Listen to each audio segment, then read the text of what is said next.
Hello, Yakri here with another Warframe video. This time we're going to be looking at the Amprex.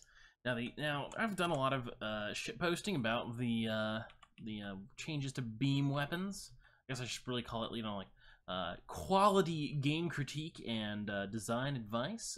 Very highbrow, as it were. But anyway, point is, I've mentioned many times that I think the Amprex is actually very good even after the beam weapon nerf. And in particular that it was much less affected by said nerf than other beam weapons, which is my main problem with the nerf, really, because the Amprex was already probably the best one. So yeah, let's take a look at this. First, I'm gonna actually hit a couple enemies in a row. I think I'll only hit the first two, and then I'll do it sideways on another group of them to show you what it's like if you are not gaining any punch-through benefits, right? Because, all right, so here's the nice thing about the Amprex, right? These guys here, right? They are fucked up. They have no armor left at all, right?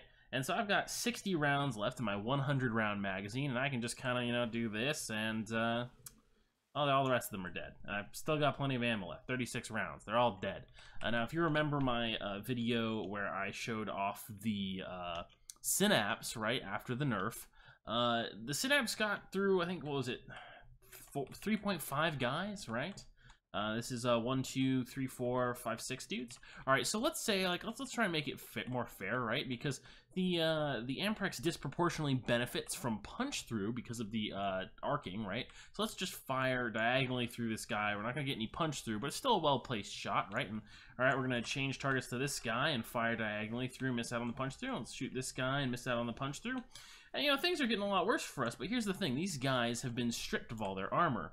Right? And although I used my full ammo clip, maybe I could have been a little more efficient and not quite used the whole thing, but I went through all of the enemies, right? And if there had been a ton more enemies there, it would have been pretty much the same outcome, right? Because the way that these guys, while frozen here with their AI turned off, set up is actually not as dense as enemies can be in Warframe, right?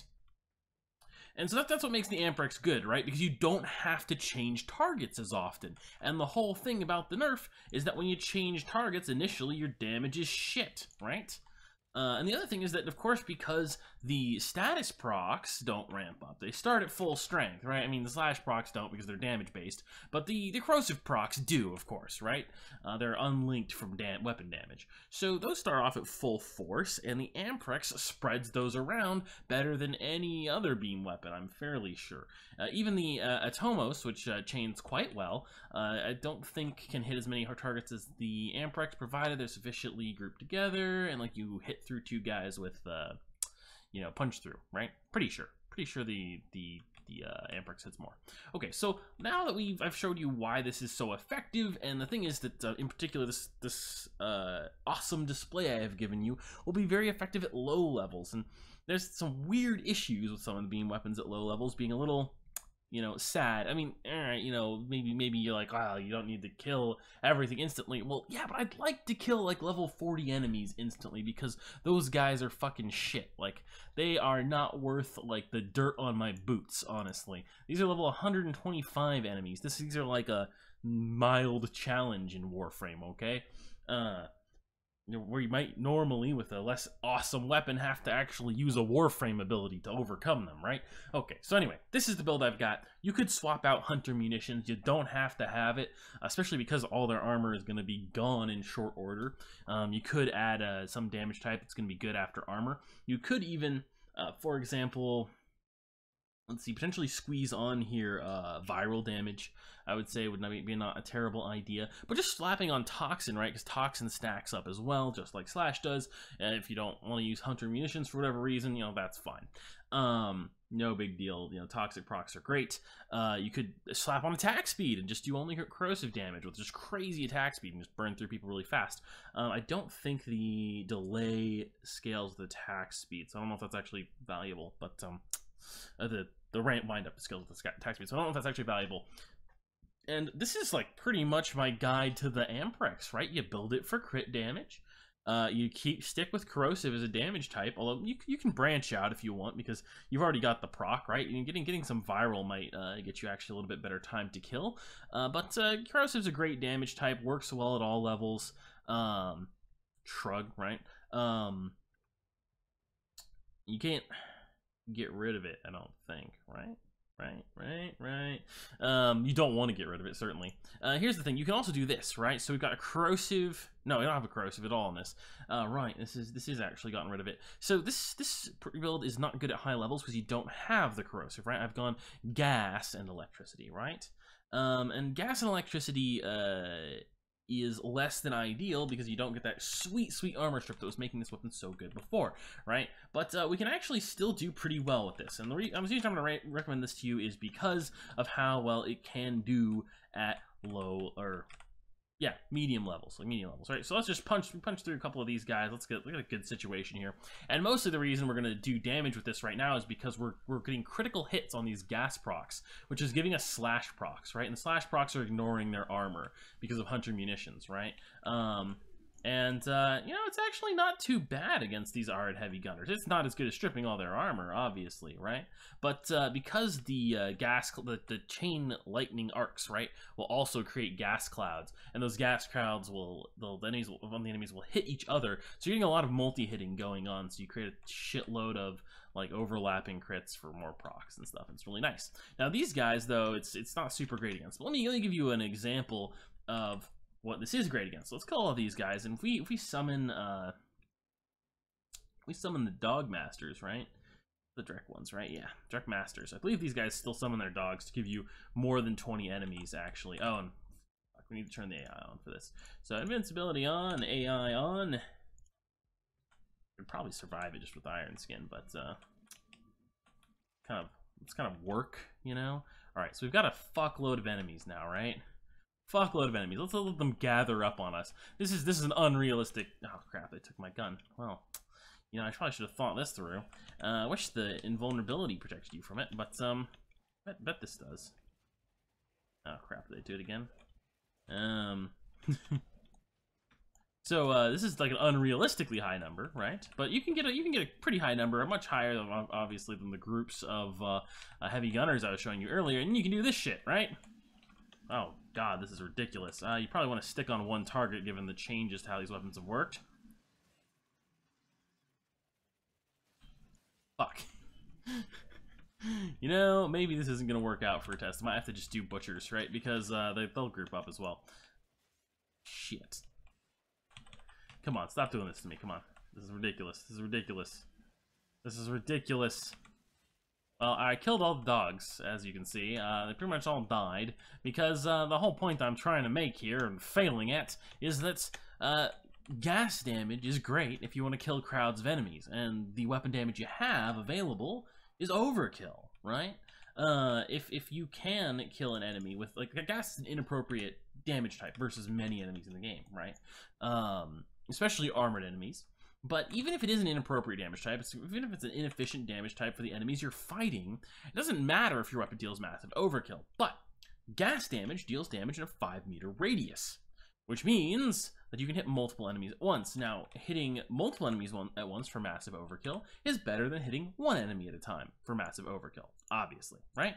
And that's why it's good. I build gas damage on a lot of weapons. For example, the Lanka built for gas damage is very effective versus level 125 bombards. I'm not sure how much of a multiplier you would need on the zoom in shot multiplier, right, to make it super effective without a ribbon. With a ribbon, it's effective immediately. Without a ribbon, you might need a small damage boost like Rhino Roar or something, right? Or medium damage boost like Octavia? She's in a medium category now, actually, relatively speaking. Yeah, look at this. That's more like it. That's what I'm trying to show off here, right? When a bunch of enemies group up, that kind of shit happens with gas damage. As long as they don't have too much armor, right? Arid Butchers have shit armor. And it's about the same as Arid Lancers, I think. And so that shit happens. And if they have great armor, like the Bombards, like the Heavy Gunners, then it's not going to be very good, right? As I showed you earlier.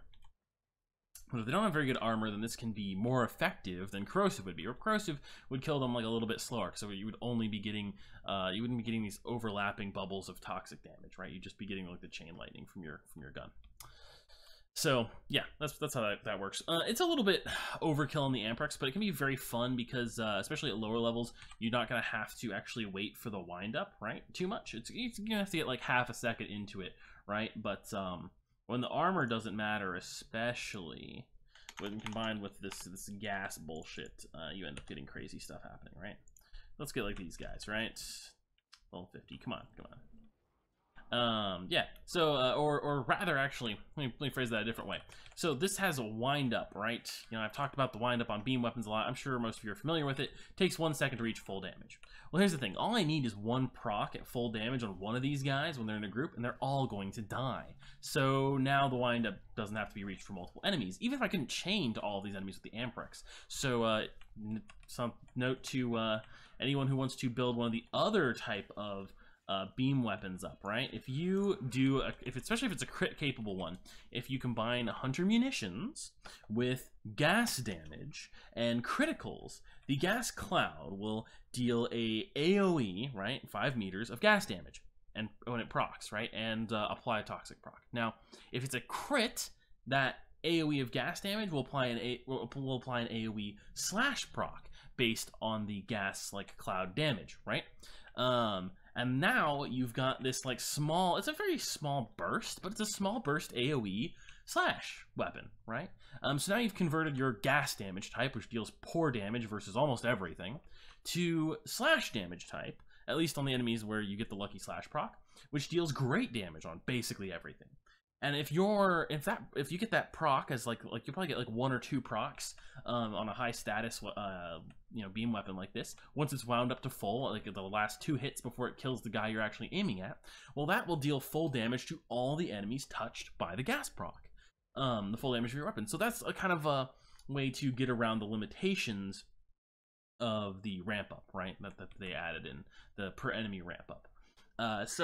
And with this, it's like ridiculous because you like arc to a couple enemies and they all gas proc for high damage, and then everyone adjacent, each of the enemies that your lightning arcs to, they all die, right? But for more direct laser weapons like the Synapse, or more appropriately like the Phage, because the Phage is a particularly high status chance one of these, so it works very well with that. You can't do the hunter munitions. Well, you kind of can. It's not super great at critical. That's a different weapon, so I shouldn't really discuss it too much in this video. I'm going to do one on that once I get it more modded out. There's a couple ways you can build it.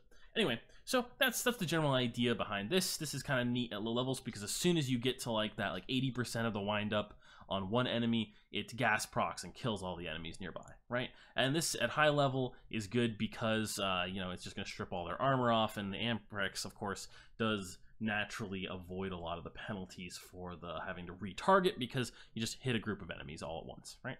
Okay, so that's why the Amprex is great. Aside from its stylish, good looks, and I don't think I have anything else to go with that, right? It's like firing characteristics. It's a kind of a fun gun, it arcs to a bunch of enemies, electrocutes them. It's cool. I'm a big fan of it. I hope you'll enjoy it too. All right, Yagri out.